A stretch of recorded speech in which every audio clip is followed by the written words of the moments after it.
ನಡುಮಾರನನ್ನು ರಾಜನ ಹೆಸರು ಕೇಳಿದೀಯ?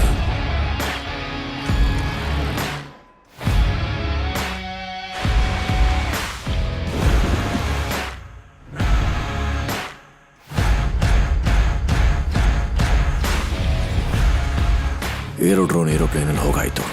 ಓಹೋ ಜಾಸ್ತಿ ಆಯ್ತು.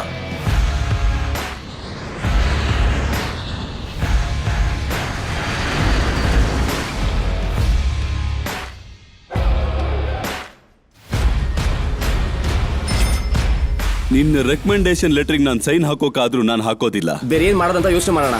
4 ಕೋಟಿ ಇದ್ರೆ ಸಾಕು. ಆದ್ರೆ ಏರೋಪ್ಲೇನ್ ತಗೊಳಕ್ ದುಡ್ಡು ಕೇಳ್ತಿರೋ ನೀನು ಒಬ್ನೇ ಕಣ. ಅಂತದ್ರಲ್ಲಿ 1000 ರೂಪಾಯಿಗೆ ಡೆಲ್ಲಿ ಟಿಕೆಟ್ ಮಾರಿ ಲಾಭ ಮಾಡ್ತೀರಾ? ಟಿಕೆಟ್ ಬುಕ್ ಮಾಡೋರಿಗೆ ಬೆಲೆ ₹1. ಆಮೇಲೆ ಅವನೇ ನಾಶವಾಗಿ ಹೋಗ್ತಾನೆ. ಹೆಡೆ ಎತ್ತಕ್ ಬರಬಾರ್ದು ನೀನು. ನಿಮ್ಮ ಜೀವದ ಬೆಲೆ ಅರ್ಧ ಕಪ್ ಟೀಗೆ ಸಮಾನನ. ಏರ್ಲೈನ್ ನಡೆಸೋದಕ್ಕೆ ತುಂಬಾ ಖರ್ಚಾಗುತ್ತೆ. ದುಡ್ಡಿಂದೆಲ್ಲ ದೊಡ್ಡ ಸಮಸ್ಯೆನೇ ಅಲ್ಲ. ಹೂ ಮಚ್? 24 ಬ್ಯಾಂಕ್ ಅವರು ನಿಮ್ಮನ್ನು ಓಡಿಸಿದ್ದಾರೆ.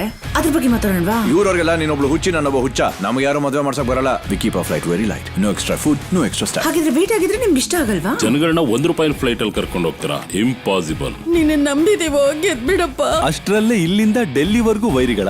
ಅವ್ರಿಗೇನ್ ಕೊಂಬ್ ಬೆಳ್ದಿದ್ದೇನೋ? ನಾನು ಅವತ್ತೇ ಹೇಳಿಲ್ವಾ ನೀನು ನಡು ಬಿದಿಲ್ ತಂದು ನಿಲ್ಲಿಸ್ತಾರೆ ಅಂತ? ಅವನ ಪ್ಲೇನು ಇಲ್ಲಿ ಲ್ಯಾಂಡ್ ಆಗ್ಬಾರ್ದು ಅಷ್ಟೇ. ನಾನು ಆಕಾಶ ಏನವ್ರ ಅಪ್ಪನ ಮನೆ ಆಸ್ತಿನ ನೀವು ಫ್ಲೈಟ್ ಹತ್ಕೊಟ್ರೆ ನಾನು ನೋಡ್ಕೋತೀನಿ.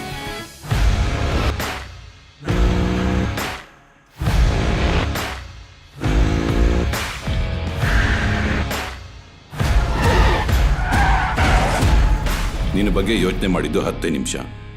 ಅದಕ್ಕೆ ಹೀಗೆ. ಅದಕ್ಕಿಂತ ಜಾಸ್ತಿ ಯೋಚನೆ ಮಾಡೋ ಹಾಗೆ ಮಾಡಬೇಡ.